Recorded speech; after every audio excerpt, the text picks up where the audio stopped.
गणेश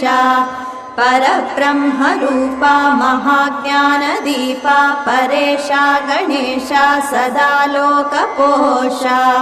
सुरेन्द्रादिदेवैः सदा ध्येयरूपा नमस्ते नमस्ते नमस्ते गणेश गणेशा गुणेशा फणीशस्य वीता त्रयी वेदसारा भवानी कुमारा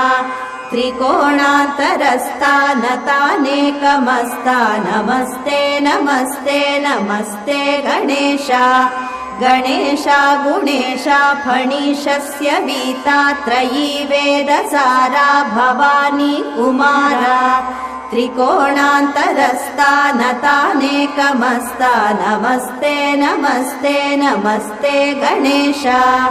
अज्ञानिना मया दोषान् शेषान् विहितान् सदा